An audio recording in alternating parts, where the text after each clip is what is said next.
we exercise our right of reply to one more attempt by the leader of Pakistan to tarnish the image of this august forum by bringing in matters internal to my country and going so far as to spew falsehoods on the world stage.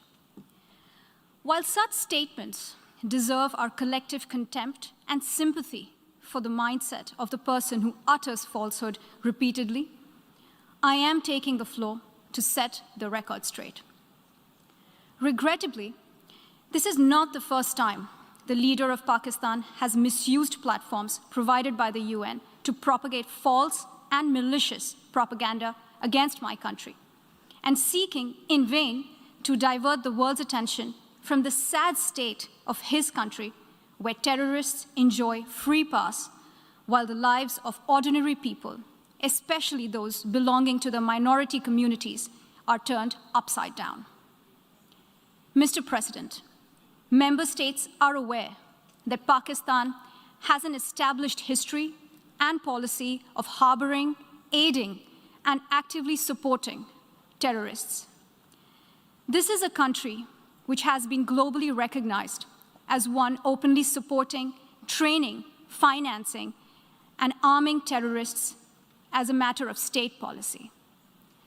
It holds the ignoble record of hosting the largest number of terrorists proscribed by the UN Security Council. Mr. President, we marked the solemn occasion of the 20th anniversary of the 9/11 terror attacks just a few days back. The world has not forgotten that the mastermind behind that dastardly event, Osama bin Laden, got shelter in Pakistan. Pakistan leadership continues to glorify him as a martyr. Regrettably, even today, we heard the leader of Pakistan trying to justify acts of terror. Such defense of terrorism is unacceptable in the modern world. We keep hearing that Pakistan is a victim of terrorism. This is the country which is an arsonist disguising itself as a firefighter. Pakistan nurtures terrorists in their backyard in the hope that they will only harm their neighbors.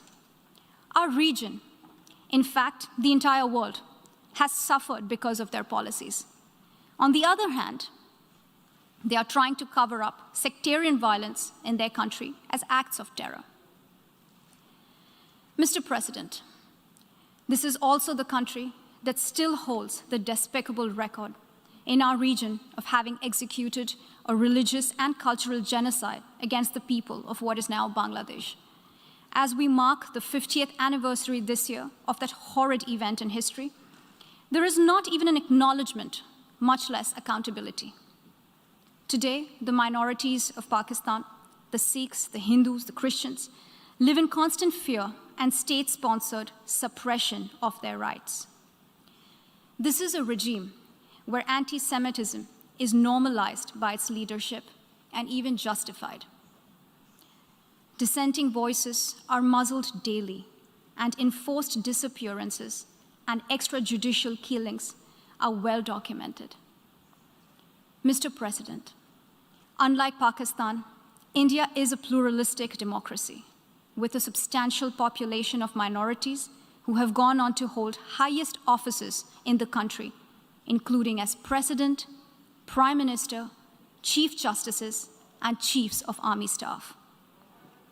India is also a country with a free media and an independent judiciary that keeps a watch and protects our Constitution. Pluralism is a concept which is very difficult to understand for Pakistan, which constitutionally prohibits its minorities from aspiring for high offices of the state. The least they could do is introspect before exposing themselves to ridicule on the world stage. Finally, Mr. President, let me reiterate here that the entire Union territories of Jammu and Kashmir and Ladakh were, are, and will always be an integral and inalienable part of India. This includes the areas that are under the illegal occupation of Pakistan. We call upon Pakistan to immediately vacate all areas under its illegal occupation. Mr. President, Allow me to be categorical about India's position. We desire normal relations with all our neighbors, including Pakistan. However, it is for Pakistan to work sincerely towards creating a conducive atmosphere, including by taking credible, verifiable, and irreversible actions to not allow any territory under its control to be used for cross-border terrorism against India in any manner. I thank you, Mr. President. I thank the distinguished representative of India, and I now give the floor for 10 minutes to the distinguished representative of Pakistan.